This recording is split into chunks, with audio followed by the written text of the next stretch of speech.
Sai Ram. Welcome back, everyone, to the Ramakatha Rasavahini, aka Ramayana, as delivered by Satya Sai Baba. And we have now arrived at Chapter 9, the Nether Region. Rama embraced Vibhishana, Hanuman, Nala, Nila, and others, and thrilled them all with the divine touch. At this, the pain that tortured them disappeared in an instant, the wounds on their bodies were healed, the Vanaras were delighted at the sight of Rama's happy face. The compassionate look of Rama fell upon the Vanaras. Meanwhile, Sulochana, the wife of Meghanada, heard the news of her husband's death through her maids, who ran to her with the tragic information. Ravana spoke. Until now, I believed that this small task could be accomplished easily by either Meghanada or Kumbhakarna.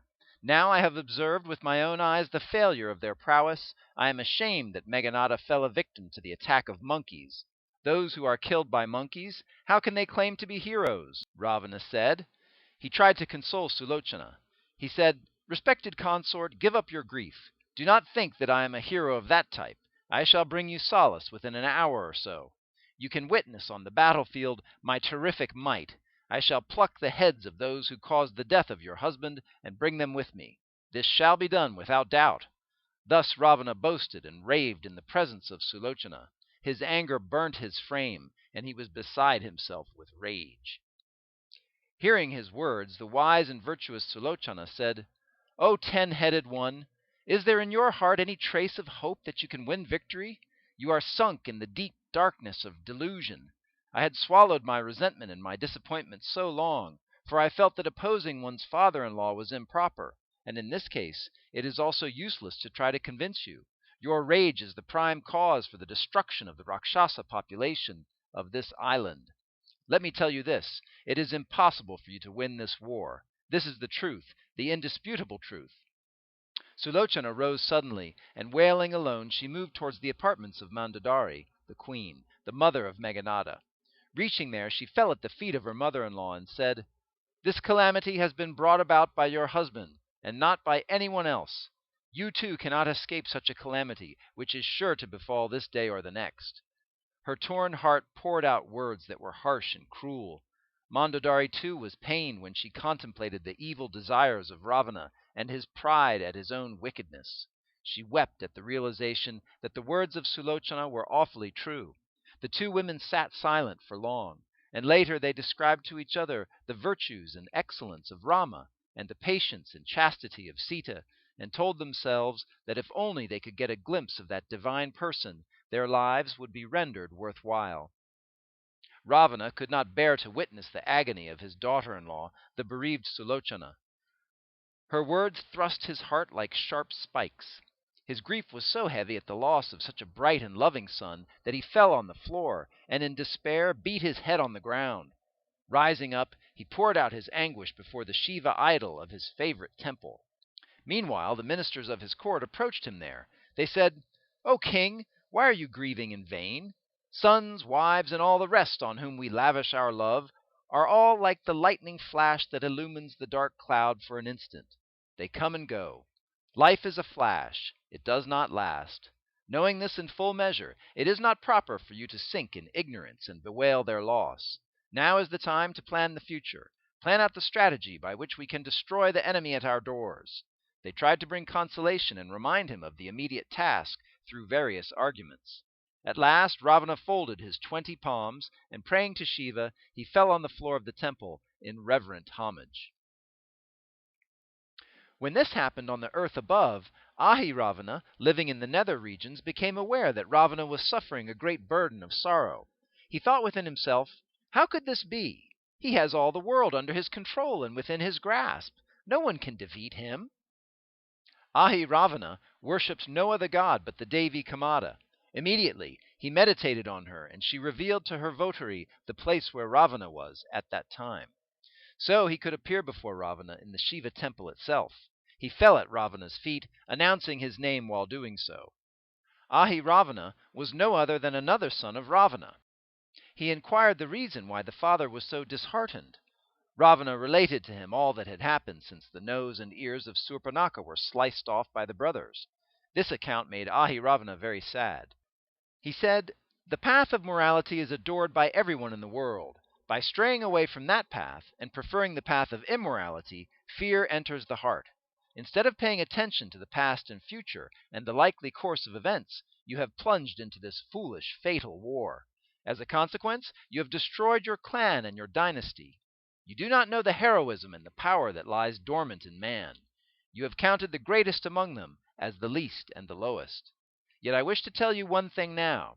I shall capture Rama and Lakshmana and take them with me to the Nether Regions. I shall sacrifice them as offerings to my Kamada Devi. I shall thereby bring immense fame to the Rakshasa name. With these words he prostrated before Ravana and made obeisance to Kamada Devi. Then he entered the camp of Rama. With his supernatural power, he invoked the spirit of darkness and enveloped the Vanaras in thick blackness. No one could see his own palm held before him.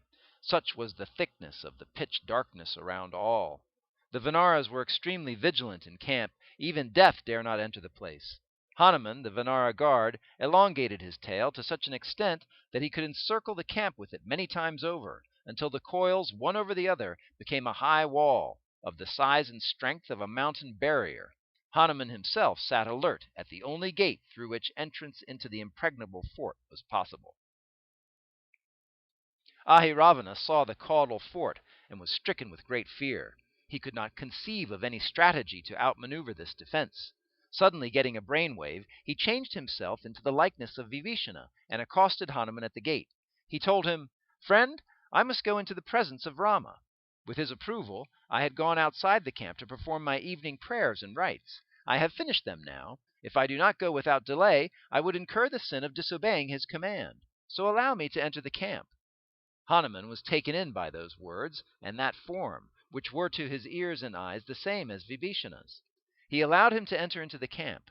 He found Nala and Sugriva fast asleep, since they were exhausted by the day's fighting. Rama too was sleeping, with his hand clasping the hand of his brother Lakshmana. The pseudo-Vibhishana, who was approaching him, was not unnoticed by Rama. He had incarnated, adopting in sport the human frame, and his purpose in so doing was to destroy the entire Rakshasa species and wipe them off. His task will remain unfinished if the descendants of Ravana survived in the Nether Regions. So he played his role, as if he did not know the trick that Ahi-ravana was about to indulge in. Others cannot understand his ways.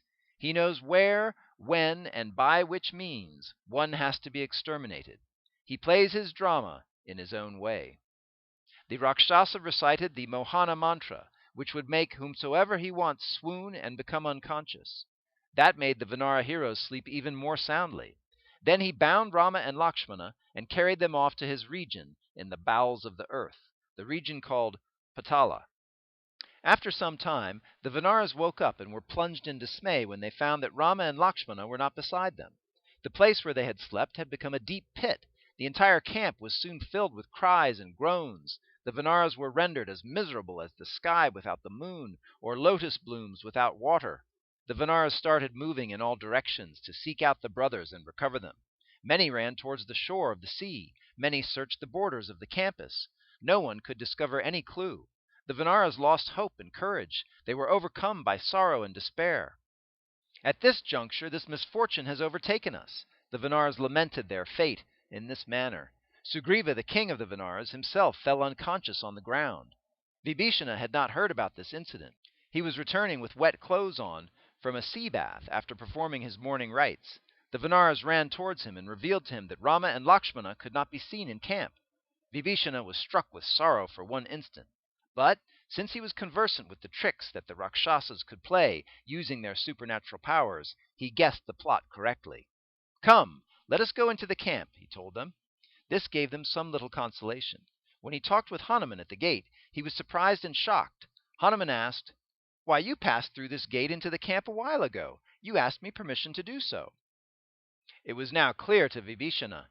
He could picture in his mind what had happened. So he addressed the Vanaras thus: "Vanaras, there is no need to be anxious. Ahi-ravana, the son of Ravana, is a master in such tricks.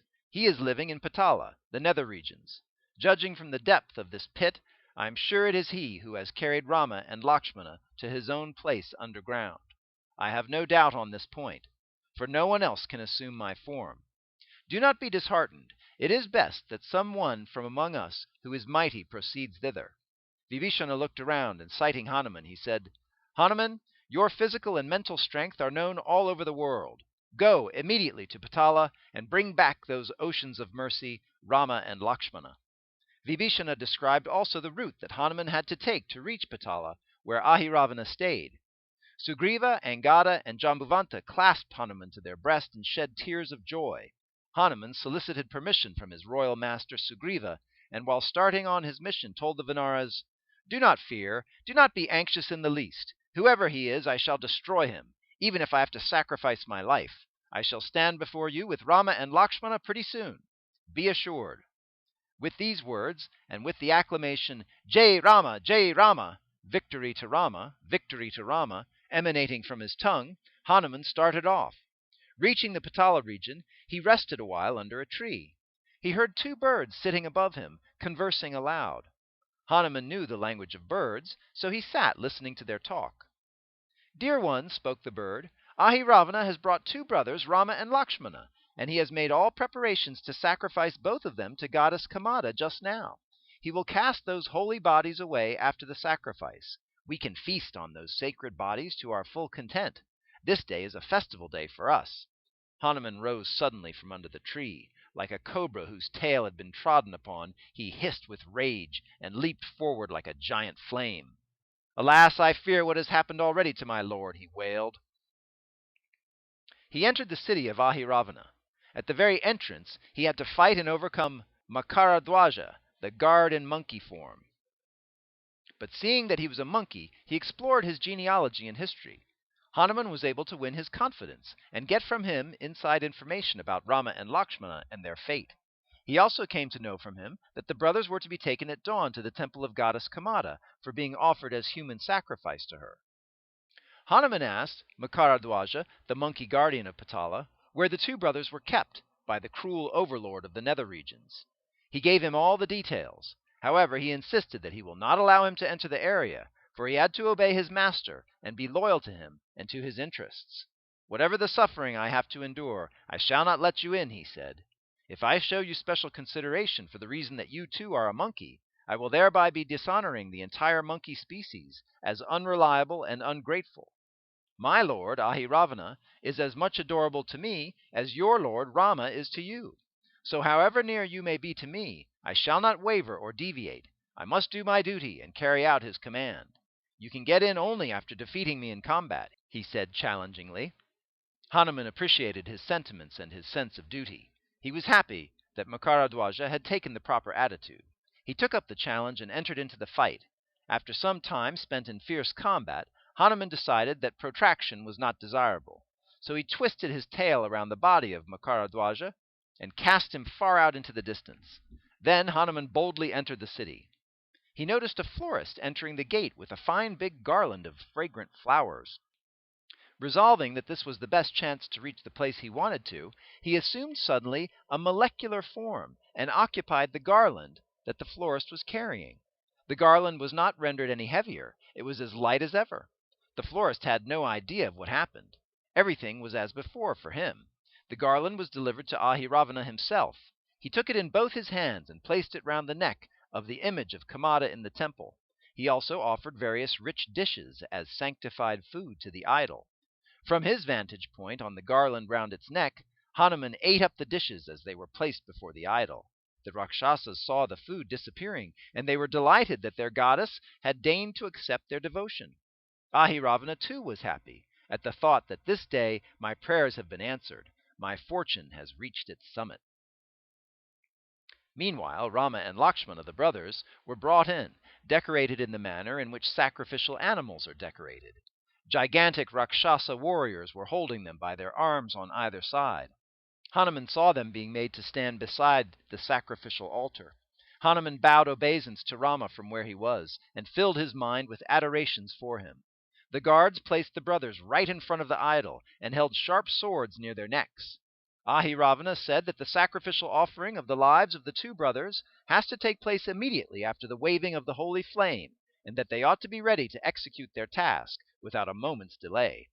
Rama and Lakshmana, who were really divine beings playing the role of humans, had discovered that it was Hanuman who had eaten the food offerings placed by Ahi-ravana before the deity. And that knowledge induced them to take on to the impending events with great good humor. Seeing them smiling and light-hearted, Ahi-ravana was awfully enraged. He said, "Well, if the few moments more of life that you are granted give you so much joy, I do not grudge it.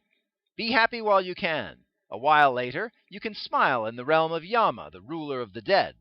He paid no regard to the brothers, but continued to relish their fate and utter harsh words to wound them even more.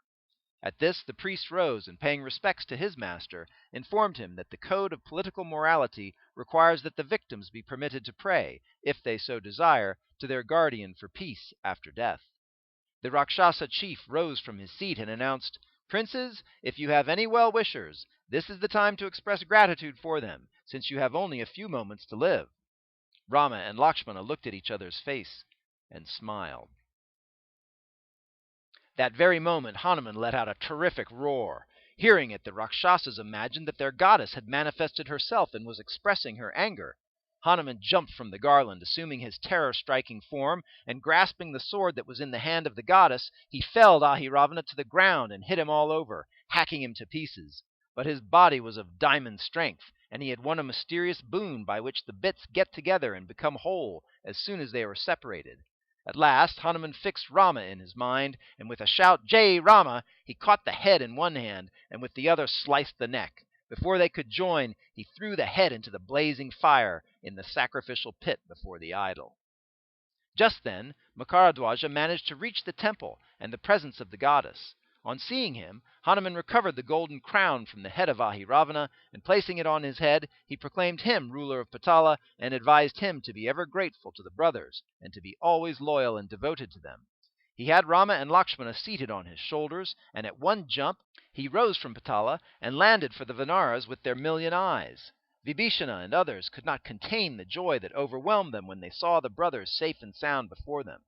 They fell at the feet of Rama and Lakshmana. They clasped Hanuman in their arms and shed tears of gratitude. The Vanaras praised Hanuman in 1,000 different paeans. They lifted him on their shoulders. They fed him and fondled him. They embraced him, poured their love on him. Vibhishana stood before Rama and said, "Lord, what shall I say of your Leela, your sport? You alone can reveal to us the meaning of your acts and activities. You have come with the resolution to wipe off the Rakshasa denizens even in the Nether Regions. All this stage acting is, I know, to fulfill that resolution." Ravana came to know that Rama and Lakshmana had been brought back by Hanuman from the kingdom of Ahi-ravana. He heard the tragic news of the death of his son Ahi-ravana. He collapsed and fell on the ground. He lamented his loss, long and loud. Tears flowed in streams from his eyes. Mandodari, the queen, came to him and tried her best to console him and reduce his grief. He did not give ear to her words. He only grew more and more enraged at her soft counsel. Ravana mustered courage and rose suddenly to meet a minister who presented himself at that time. His name was Sindhuranatha. He was a respected elder, far gone in years. He was a very wise man who was in close proximity to Vibhishana when he was formerly in Lanka. He advised him on various moral virtues and on the mortality of men and things. Ravana did not listen to his words. He even treated them with patent disgust. The minister was sad when he saw his reaction. He felt, in times of misfortune, intelligence too gets warped. Poor fellow, he is heading towards disaster, and so even sweet counsel tastes bitter to him. Still, out of compassion, he continued with his words of sympathetic advice. Ravana said to himself, "Now my kith and kin have been decimated. There is no one left alive." Just then an aged minister said, "Why do you say so? You have another surviving son, Narantaka, who has with him 72 crores of Rakshasas. Call him for support. Send a messenger immediately. He can destroy the enemy, you need have no doubt." Ravana was delighted at these words. He sent the messenger named Dhumaketu, with instructions to bring with him the clever Narantaka. The messenger described the tragedies that had overtaken Lanka and communicated the urgent appeal Ravana had made for his help. He proceeded on the spot with his hordes, and as soon as he reached the field, he fell upon the Vanara forces. Hanuman spied him from afar. He went forward to confront him. On seeing him and his terror-striking form, Narantaka was struck with fear. He asked Dhumaketu, who he was, and was told that he was Hanuman, the invincible hero who had killed all his brothers. Hearing this, Narantaka became even more ferocious. He placed arrows on his bow and let them off against Hanuman. But he caught them all by the hand and broke them to pieces. He came very close to Narantaka and pounded his breast heavily with his clenched fist. He lifted him aloft, and turning him around fast, threw him deep into a nether region named Rasatala. Millions of his Rakshasa followers were thrown into the sea.